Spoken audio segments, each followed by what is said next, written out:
Baik, selamat siang. Assalamualaikum warahmatullahi wabarakatuh. Kita jumpa lagi dalam kuliah etika profesi untuk hari ini. Jadi, untuk pertemuan hari ini sampai dengan 14, saya akan mengisi yakni etika profesi untuk teknik tepatnya atau insinyur lah, seperti itu. Nah, buku yang saya rekomendasikan adalah buku Etika Profesi Insinyur karangan I. Putu Jatiarsana yang bisa kalian peroleh di toko buku daring atau online. Bisa kalian coba cari juga, mungkin ada yang punya untuk ke kelasnya seperti itu. Dan untuk RPS nanti akan saya bagikan di virtual ibu. Nah, jadi saya akan coba bahas untuk hari ini yakni berupa pengantar aja deh, seperti itu. Baik, mata kuliah ini disusun untuk menyadarkan kalian bahwa etika dalam bekerja atau pekerjaan lainnya itu adalah sebuah hal yang sangat dituntut tinggi untuk memperolehnya. Maka dari itu kita akan coba kenalan dulu terlebih dahulu untuk etika profesi seperti ini. Baik, kata etika berasal dari dua kata Yunani yang hampir sama bunyinya namun berbeda artinya. Pertama berasal dari kata ethos yang berarti kebiasaan atau adat. Sedangkan yang kedua dari kata ethos yang artinya perasaan batin atau kecenderungan batin yang mendorong manusia dalam perilakunya. Menurut Kamus Besar Bahasa Indonesia tahun 2016, etika dijelaskan dengan membedakan tiga arti sebagai berikut, yakni ilmu tentang apa yang baik dan apa yang buruk, dan tentang hak dan kewajiban moral. Nilai-nilai etika harus diletakkan sebagai landasan atau pertimbangan dalam langkah manusia termasuk kegiatan di bidang keilmuan. Jadi untuk Dekdikbud sendiri itu tentang akhlak yang baik dan buruk, seperti itu. Memang merinci sekali sebenarnya, tapi tidak sederhana itu untuk masalah etika. Nah, ini adalah nilai. Kita langsung ke arah nilai. Jadi dalam hal ini saya boleh persingkat, sebenarnya adalah nilai itu adalah sebuah hasil dari perbuatan. Jadi di sini jadi aspek nilai inilah yang menjadikan etika. Kita pengertian dulu.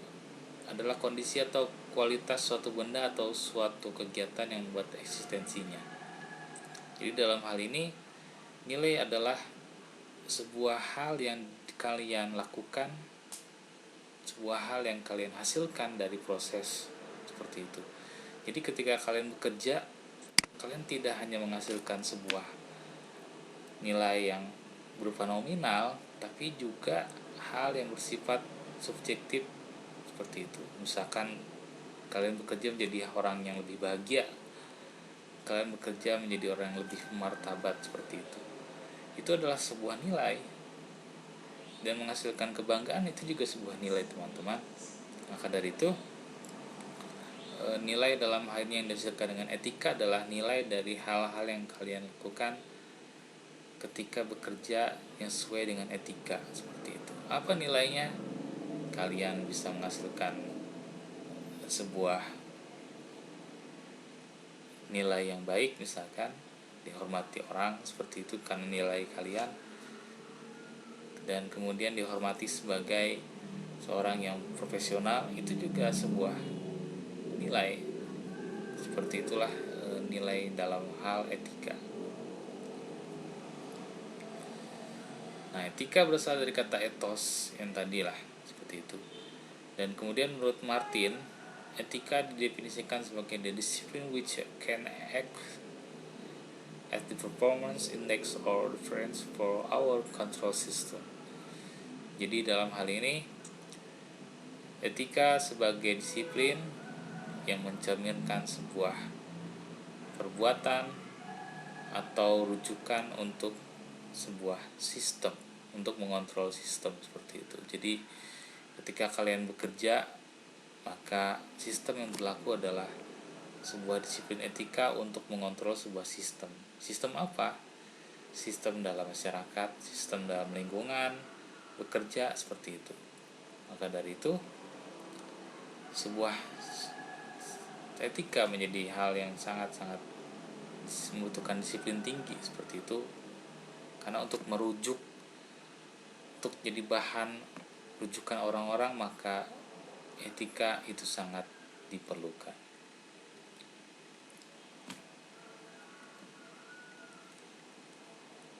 Baik, ini sebenarnya mengangkut masalah etika sebagai sebuah self control, karena segala sesuatunya dibuat dan diterapkan dari dan untuk kepentingan kelompok sosial atau profesi itu sendiri. Dan kemudian perkataan etika identik dengan perkataan moral, karena moral menyangkut hak manusia. Jadi kalian dalam hal ini meninggikan atau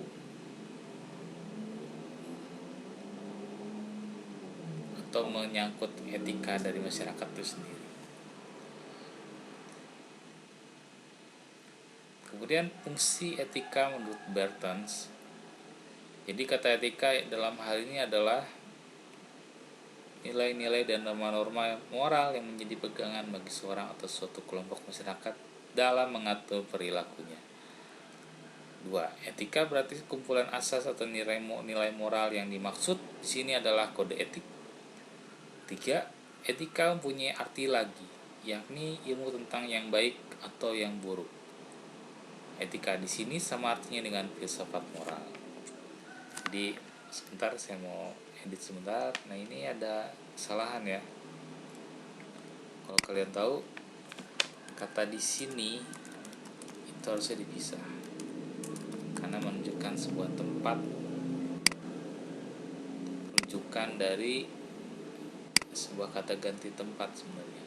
Jadi kata ganti tempat itu harusnya dipisah. Nah, di sini sudah kita pisah.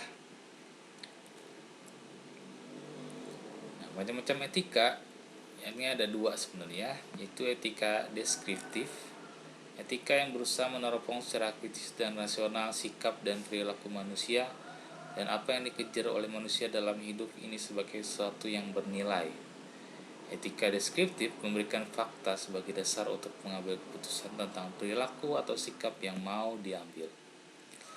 Nah, ini adalah sebuah contoh etika deskriptif yang artinya adalah meneropong secara kritis dan rasional sikap dan perilaku manusia seperti itu. Jadi ketika kalian melihat seorang yang hanya mengejar nilai yang nominal sebenarnya seperti itu, berarti etikanya hanya berdasarkan nominal saja. Misalkan dia berbuat baik jika ada ganjarannya seperti itu. Ini adalah sebuah hal yang diatur dalam etika deskriptif. Dan kemudian etika deskriptif juga mengambil atau memberikan fakta sebagai dasar untuk mengambil keputusan. Jadi kalau kalian mengambil sebuah keputusan dalam sebuah pekerjaan, maka etika deskriptif juga mengatur hal itu. Nah, kemudian etika normatif, yakni etika yang mengajarkan berbagai sikap dan pola perilaku ideal yang seharusnya dimiliki oleh manusia dalam kehidupan sehari-hari. Etika normatif juga memberikan penilaian sekaligus memberikan norma sebagai dasar dan kerangka tindakan yang dilakukan. Teman-teman, normatif, normal ya, ini dasarnya adalah seperti itu. Jadi normal itu kita merujuk kepada sebuah kegiatan sehari-hari yang dilakukan oleh manusia seperti itu, pada normalnya. Jadi kebanyakan ini dilakukan dalam kegiatan sehari-hari, dan dalam hal ini sebuah normatif memberikan sebuah dasar kerangka seperti itu. Misalkan ketika ada tetangga yang menyelenggarakan sebuah hari besarnya, maka etika normatif kita adalah tidak mengganggunya atau tidak dalam hal ini mencampur adukannya dengan ibadah yang lain, misalkan seperti itu. Itu adalah etika dalam beragama misalkan. Dan kalau etika sehari-hari itu misalkan dalam kegiatan bertetangga lainnya, Jadi ketika ada yang sakit atau ada yang berundung duka, maka kita sebagai manusia itu mempunyai etika untuk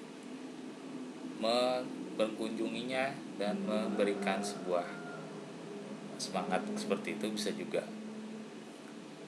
Jadi ini adalah normatif yang dilakukan sehari-hari. Dan kemudian etika itu dibagi menjadi dua. Sebentar, saya bahas atas dulu. Jadi etika dari sisi ilmu pengetahuan, etika sama artinya dengan filsafat moral, yakni ilmu yang membahas tentang moralitas atau menyelidiki perilaku moral. Di samping itu, dalam hal ini etika juga memperhatikan dan mempertimbangkan perilaku manusia dalam mengambil keputusan moral dan mengarahkan atau menghubungkan menggunakan akal budi individual dengan objektivitas hukum, menentukan kebenaran atau kesalahan dari perilaku terhadap orang lain. Teman-teman, dari sisi pengetahuan dalam hal ini adalah kita bisa mengambil sebuah keputusan ketika di depan hukum. Itu adalah dari sisi pengetahuan. Bagaimana kita mengambil sikap berdasarkan objektivitas hukum seperti itu, dan dalam hal ini menentukan kebenaran atau kesalahan dari perilaku terhadap orang lain. Ini ketika kita menjadi hakim, maka ini diperlukan dari sisi ilmu pengetahuan. Mana hal yang dinilai memberatkan dan memperingan seorang terdakwa, itu adalah sebuah hal yang akan dituntut ketika kita menjadi seorang hakim misalkan. Maka dari itu, moralitas dalam hal ini mempertimbangkan perilaku manusia itu sangat dilihat. Moralnya misalkan apakah yang sudah dilakukan sebelum kejadian itu adalah sebuah pandangan moralitasnya. Dan kemudian etika dibagi menjadi dua, yaitu etika umum dan etika khusus. Etika umum membahas prinsip-prinsip moral dasar, sedangkan etika khusus menerapkan prinsip-prinsip dasar pada manusia di bidang kehidupan manusia. Jadi etika khusus dibagi menjadi dua, yakni etika individual yang memuat kewajiban manusia terhadap diri sendiri, dan etika sosial yang membicarakan tentang kewajiban manusia sebagai anggota umat manusia. Untuk itu dapat digambarkan skema tentang etika sebagai berikut. Baik, ini etika umum dan etika khusus. Etika khusus yang tadi dibagi menjadi dua, yang menjadi dasar, yang menjadi pertimbangan adalah etika sosial, yakni etika sesama, keluarga, profesi, politik, masyarakat, dan ideologi. Kemudian etika menjadi misalkan etika profesi ketika kita bekerja, yakni menyangkut tentang biomedis, hukum, pengetahuan, dan lain-lain. Nah, ini yang akan kita bahas. Etika profesi adalah etika yang menyangkut tentang masalah pekerjaan dan masalah hubungan manusia dengan pekerjaannya, seperti itu. Jadi perilaku manusia itu juga diatur, maka itulah yang disebut dengan etika profesi. Baik, sampai sini jika ada pertanyaan boleh diutarakan di grup secara pribadi. Selamat siang. Wassalam.